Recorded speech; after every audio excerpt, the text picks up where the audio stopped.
привет! Сегодня хотел бы рассказать вам про свой Mark GX81, за сколько я его покупал. Вообще сниму сегодня обзор на него, сейчас еду на мойку, помоем его.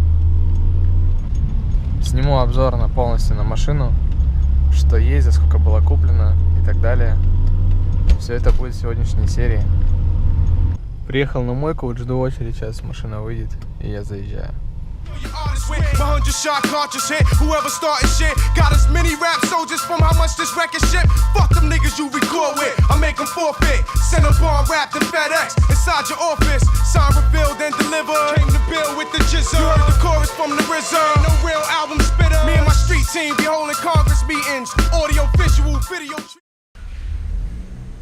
Вот помыли машину. Начнем обзор с кузова. Кузов GX81, это Mark II. Сзади вот так вот она выглядит.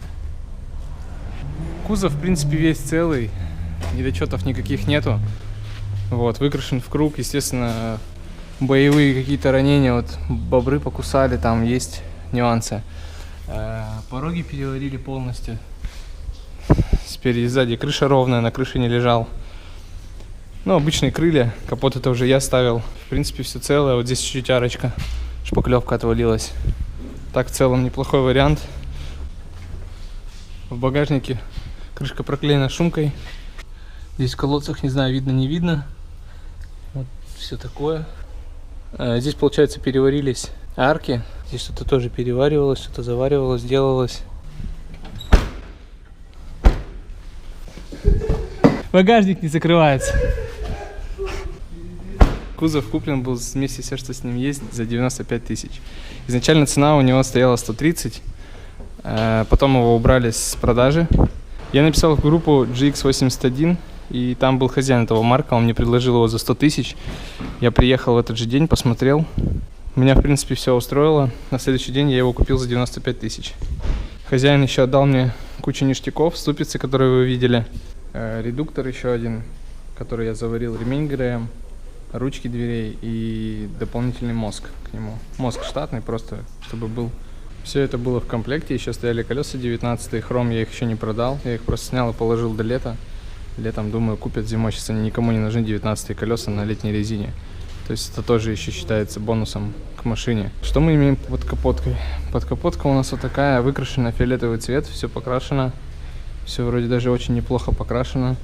Стоял нулевик, я его поменял сразу на штатный короб, потому что будет зимой лететь грязь и все это насосет в нулевик. Мотор контрактный стоит, коробка контрактная, коробка 58-я, мотор 1G FE. Толстый радиатор, на 1G ставился меньше, это скорее всего не штатный стоит. Маслозаливную крышку ТРД, вроде новый аккумулятор. С фарами история такая, что я поменялся рестайл, я поменял на дорестайл, и мне доплатили 5000. У меня теперь есть 4 фары и задние стопы дорестайл. По ходовке мы имеем следующее. Разваренный нижний рычаг на 4 сантиметра. Стойки покупал за 4000, переваривал немножко угол. Это куска фулта, получается, можно высоту настроить. Линьки с Лауреля ставятся в штатный рычаг, ничего пилить не надо. Теншн стоковый. Наконечники 110. В принципе, выворота этого хватает более чем, чтобы ехать боком. Нижние рычаги пускай будут стоить 2000 рублей, стойки 4000 и наконечники 1000. Вот и вся арифметика. Задние стойки стоят тейны. Плохо видно, не фултапы, просто можно зажать пружину, сделать жестче и выше. Либо расслабить пружину, сделать ниже и мягче. Вот. Поставил, получается, проставки 2,5 сзади и 2 спереди, потому что шоркало колесо об стойку. Вот так вот они выглядят. Вся передняя ходовка новая, все соединения, все сайлентблоки, все новое. Ставил прошлый хозяин. Сзади обстоят дела чуть похуже, но я думаю, этим заморачиваться не стоит. По салону мы имеем карбоновые вставки, не знаю, кто делал, заморочился, очень прикольно выглядит. Полуковш такой Рикаро непонятный. Руль я поставил свой, потому что здесь стоял Vertex, он чуть меньше и мне удобно крутить. Гидроручник, он изначально уже стоял. Мы просто переварили крепление и развернули его в обратную сторону, чтобы он был ближе к ручке МКПП. Поменял ручку свою, поставил датчик на температуру воды, потому что табло не работает. В принципе и все, достаточно все просто. Все работает. Печка дует очень хорошо. Это самое главное. Подпилил педаль с тормоза, потому что она была большая. Все это вы видели. Стоят какие-то хорошие колонки. Спереди вот такие мистери. А сзади... стоят колонки Aria с подиумом, все как надо. Сзади полностью сохранен салон, все на месте, все на своих местах. Ничего не снимал, ничего снимать не буду. Достаточно простенько в салоне. Есть сигнализация даже, рабочая. Поэтому можно машину оставлять на улице и не бояться. В итоге что мы имеем? 95 тысяч машина, плюс 5 тысяч я продал фары, плюс 3000 я продал редуктор, который на ней стоял. По растратам я поставил диски, вот эти вот диски купил за 4000.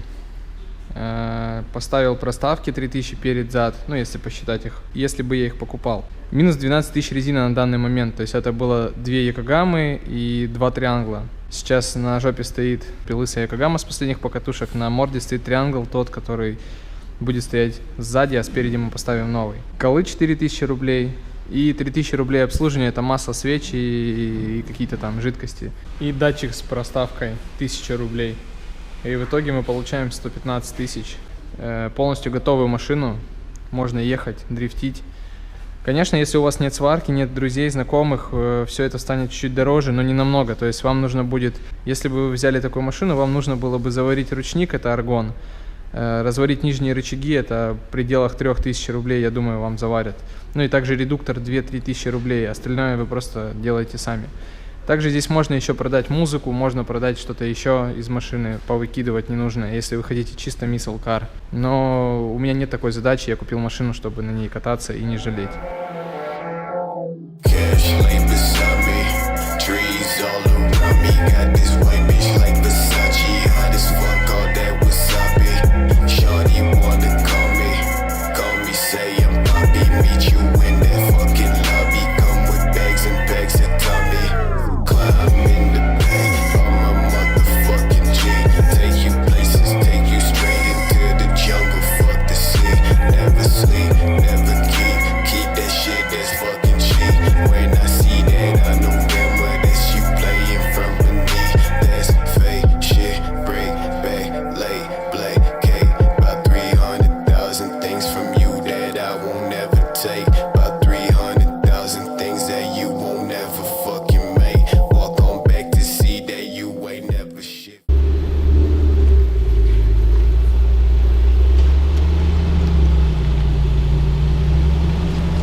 Вот такие чистые мы выехали с моечки. Огонь. Мойка, автоцентр Аякс. Спасибо пацанам за место для обзора.